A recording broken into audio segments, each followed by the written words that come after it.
Hello viewers, আমি সুলতান মাহমুদ। আজকে যে টপিকসটা নিয়ে ডিসকাস করব, ছোট্ট একটা টপিক। এখানে দেখতে পাচ্ছেন হোস্ট নেম, ক্লক অর্থাৎ রাউটারের টাইমিংটা এবং এনাবল পাসওয়ার্ডটা আমরা কিভাবে সেট করতে পারি রাউটারে, সেটা ছোট্ট একটা টপোলজি আমি আজকে শেয়ার করব। তো এর আগে আমি যে অন পয়েন্ট অন যেটা আমরা দেখেছিলাম এর আগের ভিডিওতে, যে রাউটারের ডিফল্ট কনফিগারেশন কিভাবে রিসেট করতে হয়, তো এইটাই আমরা আজকে এই টপোলজিতেই আমরা দেখব। হোস্ট নেমটা চেঞ্জ করব, টাইমিংটা চেঞ্জ করব এবং এনাবল অর্থাৎ প্রিভিলেজ মোডে আমরা একটা পাসওয়ার্ড অ্যাসাইন করব। তো চলুন, এখানে আমি অ্যাজ ইউজুয়াল সেই রাউটারের অলরেডি আমি টার্মিনাল মোডে ঢুকে আছি। তো আমরা এই মোডেই গত ভিডিওটা শেষ করেছিলাম। তো এখান থেকেই শুরু করব আজকে, যে রাউটারের হোস্ট নেম কিভাবে চেঞ্জ করতে হয়। তো এখানে আমরা যেটা দেব যে অ্যানাবল দেওয়ার পরে আমরা এন্টার করব।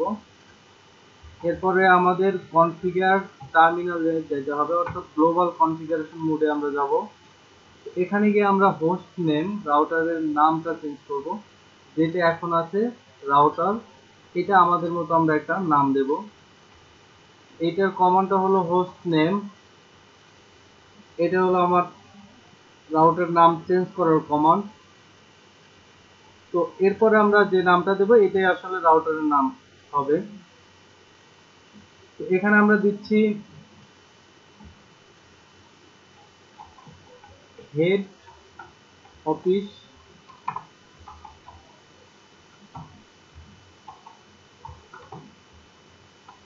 আরটিআর অর্থাৎ রাউটার। তো দেখতে পাচ্ছেন আমাদের কিন্তু অলরেডি হেড অফিস আরটিআর, এটা রাউটার নামটা অলরেডি আমরা চেঞ্জ হয়ে গেছে। এটা গেল আমাদের রাউটার নাম কিভাবে চেঞ্জ করতে হয়। এরপরে আসুন আমরা টাইমটা কিভাবে সেট করব। রাউটারে যে একটা টাইম দেব, সেই টাইমটা খুবই গুরুত্বপূর্ণ একটা জিনিস, যে টাইমিং এর সাথে সবকিছুই হয়। তো আমরা রাউটারের টাইমটা সেট করব এখন। এটার জন্য আমরা যেটা করব যে আমরা হ্যাশ মোড অর্থাৎ রাউটার যেটা প্রিভিলেজ মোড, তো সেই মোডে চলে যাব। এখানে আমি যদি দেই শো ক্লক, অর্থাৎ আমি টাইম এবং ডেট দেখার জন্য আমি যদি শো ক্লক দেই, তাহলে আমরা দেখতে পাবো যে আমার রাউটারে টাইমটা কত দেওয়া আছে এবং ডেটটা কত, অর্থাৎ তারিখটা কত দেওয়া। এটা পরে এন্টার করব। তো দেখতে পাচ্ছেন এখানে আমার যে টাইমটা দেওয়া, এই টাইমিং এর সাথে এখনকার সময়ের কোনো মিল নেই, অর্থাৎ 1993, মানে এটা অনেক আগের একটা টাইম দেওয়া। তো এখন আমরা যেটা করব যে এই টাইমটা রাখবো না, আমাদের যেটা কারেন্ট টাইম এটা মেনশন করে দেব। এটার জন্য আমরা যেটা করব যে ক্লক সেট, এরপরে যদি আমরা শিফট ধরে কোশ্চেন মার্ক দেই, আমরা টাইম ফরম্যাটটা দেখতে পাবো যে আমরা কি কি দেব। প্রথমে যেটা আছে যে আওয়ার, এরপরে মিনিট, এরপরে সেকেন্ড। অর্থাৎ প্রথমে আমাকে ঘন্টাটা মেনশন করতে হবে আর আওয়ারটা দিতে হবে। সাপোজ এখন 12টা। এরপরে আমাকে যেটা করতে হবে যে ক্লোন দিতে হবে।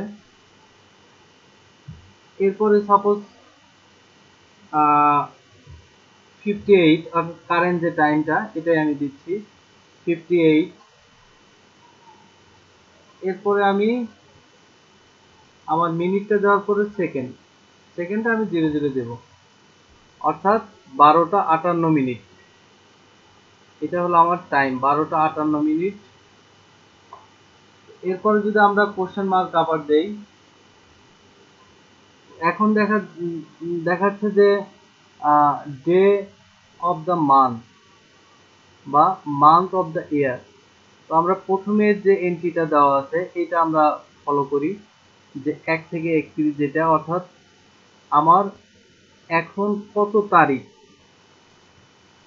এটা আমাকে দিতে হবে। আমাকে প্রথমে আগে তারিখটা মেনশন করতে হবে। সাপোজ আজকে 6।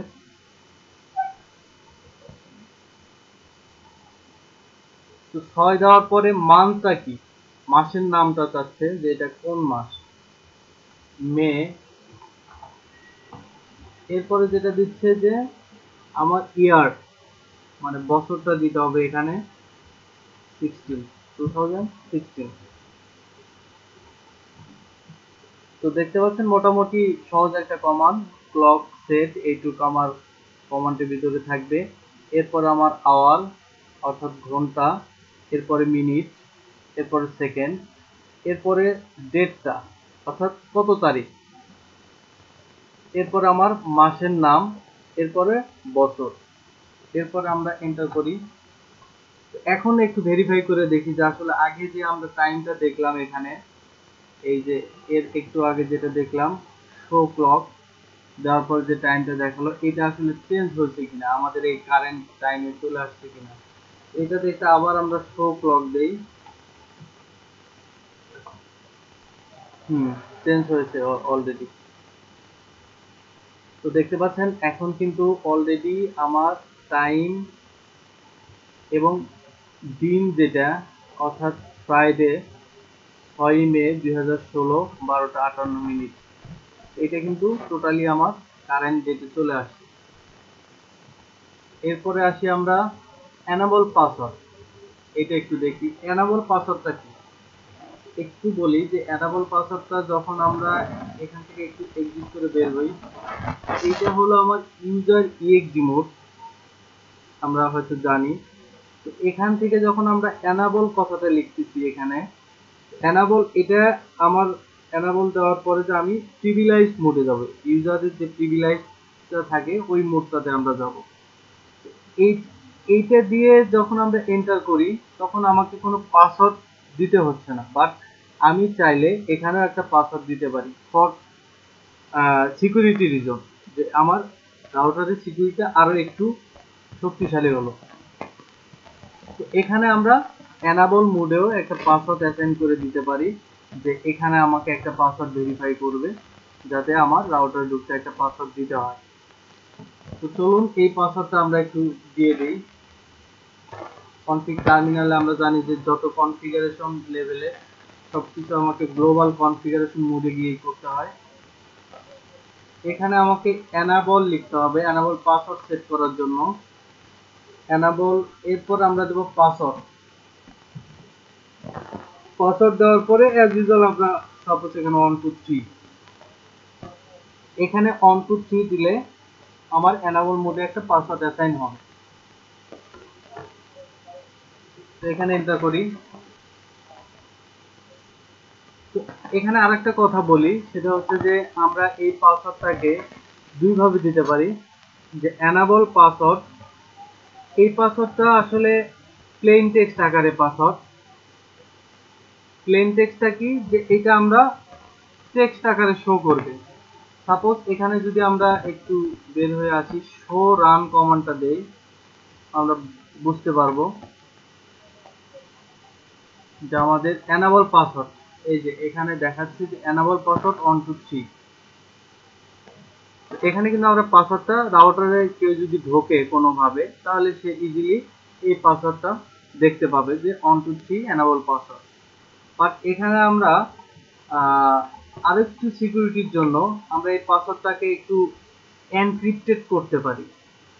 এনক্রিপ্টেড কিভাবে করব, সেটা হচ্ছে যে আমরা এখানে এনাবল লেখার পরে এখানে যদি একটু কোশ্চেন মার্ক দিই, এখানে পাসওয়ার্ড সিক্রেট দুইটা অপশন আছে। এখানে আমার দুইটা অপশন দেওয়া আছে। তো পাসওয়ার্ড দিলে আমার পাসওয়ার্ডটা শো করতেছে, বাট এখানে যদি আমরা সিক্রেট কথাটা মেনশন করি, সিক্রেট দিয়ে যদি 1 2 3 দেই তাহলে এই পাসওয়ার্ডটা আর আমাকে দেখাবে না, এটা এনক্রিপ্টেড হয়ে যাবে।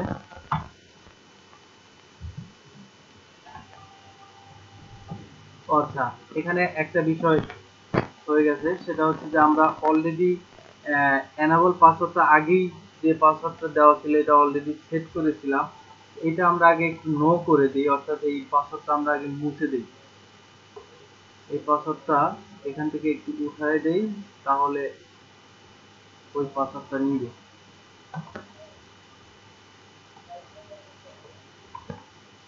ওকে, এখন যদি আমরা একটু 200 রান, অর্থাৎ এটা যদি দেখি যে আমার এনাবল পাসওয়ার্ডটা সেই আগের যেটা আমি পাসওয়ার্ডটা দেওয়া ছিল প্রিভিলেজ মোডের, অর্থাৎ সিক্রেট পাসওয়ার্ডটা, সেটা কিন্তু অলরেডি নিয়ে নিয়েছে। এইটাও আমরা একটু ক্লিয়ার করে দিই, তাহলে একটু বুঝতে সুবিধা হবে। নো এনাবল সিক্রেট, এটা এখন একটু দেখি যে কোনো পাসওয়ার্ড আছে কিনা এনাবল। ইয়েস, এখন আর কোনো পাসওয়ার্ড নাই। তো এখন আমরা এনাবল সিক্রেট পাসওয়ার্ডটা দিই, তাহলে একটু সুবিধা হবে আপনাদের জন্য। এনাবল সিক্রেট যদি সেই 1 2 3 দেই, এরপরে যদি আমরা 200 রানে যাই, হ্যাঁ, এখন কিন্তু 1 2 3 কে একটা এনক্রিপ্টেড আকারে দেখাচ্ছে, যে এটা দেখে কোনোভাবেই বোঝার উপায় নাই যে এখানে 1 2 3 দেওয়া আছে। তো এটাই ছিল মোটামুটি পাসওয়ার্ডের ফরম্যাটটা। তো আমরা অ্যাজ ইউজুয়াল রিয়েল লাইফে অবশ্যই সিক্রেটটাই ইউজ করব, কারণ আমার প্রয়োজন নাই কাউকে পাসওয়ার্ডটা দেখানোর। এখন আমরা একটু ভেরিফাইটা করি যে আসলে আমার পাসওয়ার্ডটা চাই কিনা। আমি এক্সিট করলাম, এরপরে এখান থেকে এনাবল মোডে, এনাবল যখন আমি লিখব, এখানেই পাসওয়ার্ডটা চাওয়ার কথা। তো দেখি, আগে তো আমার এখানে সরাসরি ঢুকে যেতাম। ইয়েস, এখানে আমার পাসওয়ার্ডটা দিতে বলছি, অর্থাৎ 1 2 3 আমার যেটা পাসওয়ার্ড এটা আমাকে মেনশন করতে হবে।